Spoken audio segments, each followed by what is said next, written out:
ओम सतगुरु प्रसाद। मेरी सत्ता से ही सूरज निकल रहा है, बादल बरस रहा है, समुद्र निकल रहा है, हर चीज भगवान की सत्ता से हो रही है।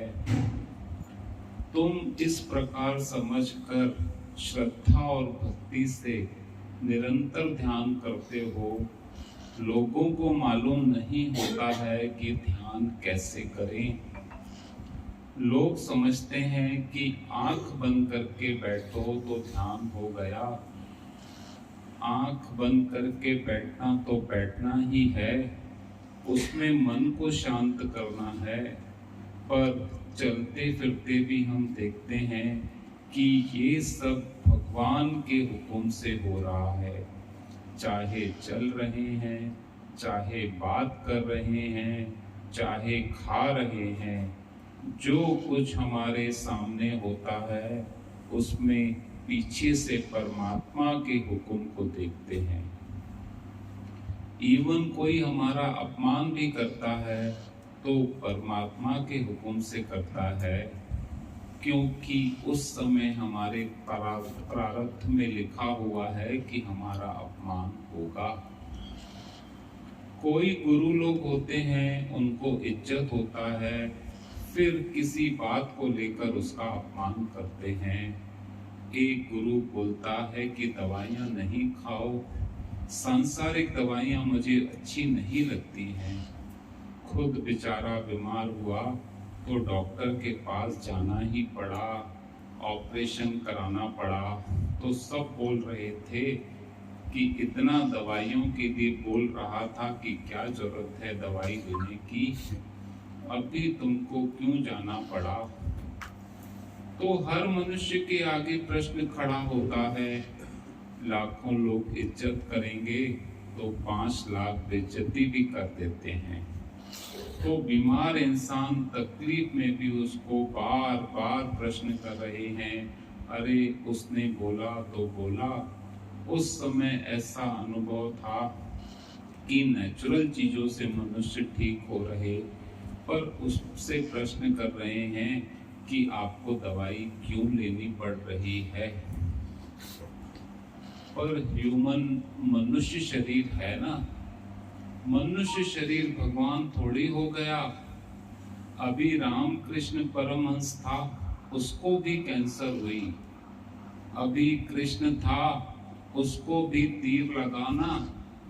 ऐसे थोड़ी ही बोलेगा कि मैं भगवान हूं तो तीर क्यों लगा। तो जो होने वाली बात है वो हुक्म से होती है। फिर भी ये देखो, हुआ तो रोया तो नहीं, हंस रहा था ना, मुस्कुरा रहा था, कोई हाय हाय तो नहीं किया ना। तो हमको हमेशा एक पॉजिटिव साइड में देखना है कि हर चीज उसके हुक्म से होती है। सब चीज, आंख भी किसी की बंद होती है तो उसके हुक्म से, और खुलती भी है तो उसी के हुक्म से खुलती है। खाना आता है तो हुक्म से आता है, नहीं आता तो हुक्म से नहीं आता है। हर चीज के पीछे भगवान का हुक्म है। हुक्म के बिना पत्ता भी नहीं हिल सकता। प्रभु के हुक्म सर्व सुख होए, प्रभु के हुक्म बिना के पूजा न। प्रभु के सिमरन होए तो भला, प्रभु के सिमरन से सब कुछ ठीक हो जाता है। निरंतर भगवान में मन लगाना है। मुझ में मन लगा माना कृष्ण की बॉडी में नहीं, आत्मा में मन लगा। मुझ में ही प्राणों को अर्पण करने वाला भगवान मैं ही। हम अपने प्राणों को स्थापित करें। दुनिया के जो प्राण हैं किसी न किसी जगह हैं। किसके प्राण जगह में पड़े हैं, किसी के प्राण पैसे में पड़े हैं। समझो कोई करोड़पति है, उसको बहुत धन है, जगह है, तो मरने के समय उसको ख्याल आता है कि मैं किसको दूं।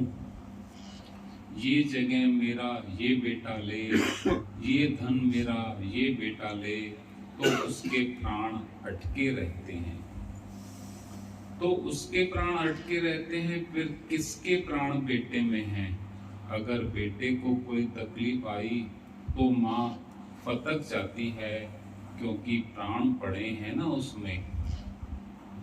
दूसरे को कुछ होगा तो इतना नहीं लगेगा, पर अपने बेटे के लिए बहुत लगता है, जगह के लिए लगता है, गाड़ी में भी प्राण चले जाते हैं।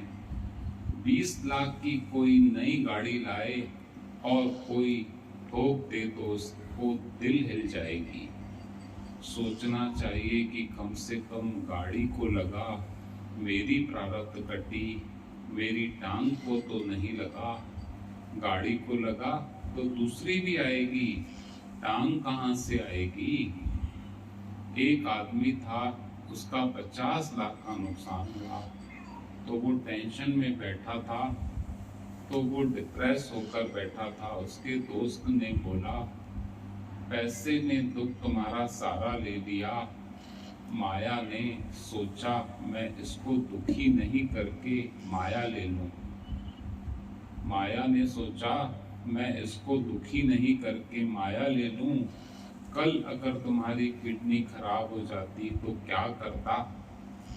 40 लाख तो तू फिर भी कमा लेगा, अभी तू फिर माल लेकर आएगा, अभी बिक्री हो जाएगा, पर किडनी खराब हुई तो कहाँ से दूसरी लाएगा?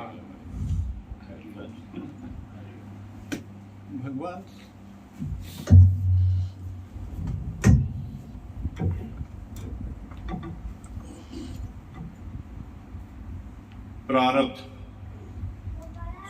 प्रारब्ध में जो है वो मिलेगा। जो रज़ा में राजी है वही आनंद में है।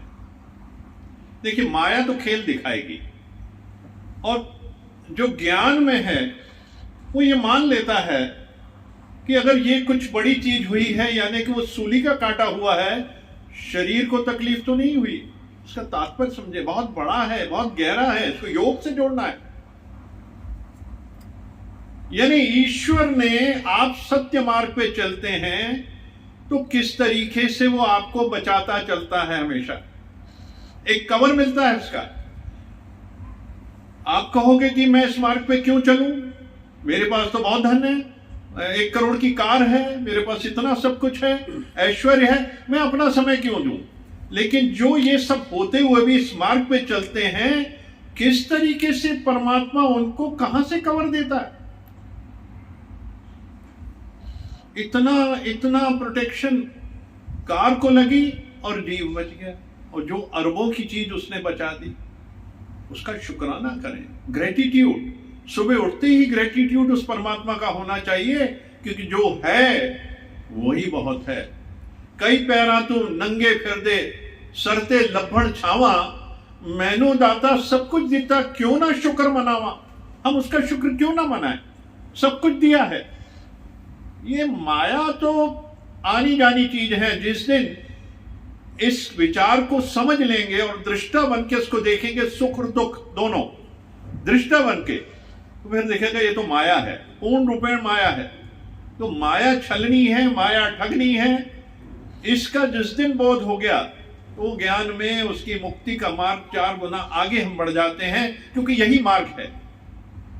माया को समझना, ज्ञान को समझना, अज्ञान को समझना, क्योंकि जब हम 2 चीज समझ लेते हैं तो अर्थ और तात्पर्य समझ आ जाता है। क्योंकि जब तक एक चीज की समझ नहीं है, हम अज्ञान में ही पड़े हुए हैं और ज्ञान का बोध नहीं है, और ज्ञान में है और अज्ञान का बोध नहीं है। तो दोनों को जानना जरूरी है। जब तक इसको डिफरेंशिएट नहीं करेंगे, हम सही मार्ग नहीं चुन सकते। परमात्मा का मार्ग ही सही मार्ग है, निष्कामता ही सही मार्ग है, अष्टांग मार्ग ही सही मार्ग है, और व्यक्ति में व्यक्ति देखना ही सही मार्ग है, अज्ञान में ज्ञान को देखना ही सही मार्ग है, घृणा में सुंदरता को देखना सही मार्ग है, दुख में सुख को देखना सही मार्ग है। क्योंकि यही मार्ग मुक्ति का मार्ग है, जब हम इनमें भी वो चीजें देखें जो कि माया है। सुख भी माया, दुख भी माया है, दोनों ही माया है। इसलिए जो क्षणिक आनंद के सुख के पीछे भागता है, जिसने क्षणिक सुख का बीज बोया है, दुख का उसने बीज बो दिया। क्षणिक सुख, शारीरिक सुख।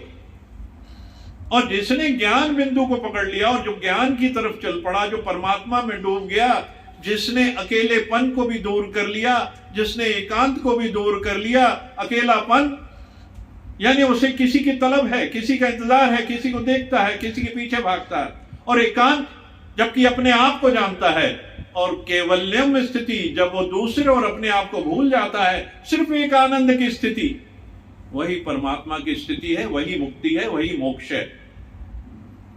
यही ज्ञान है।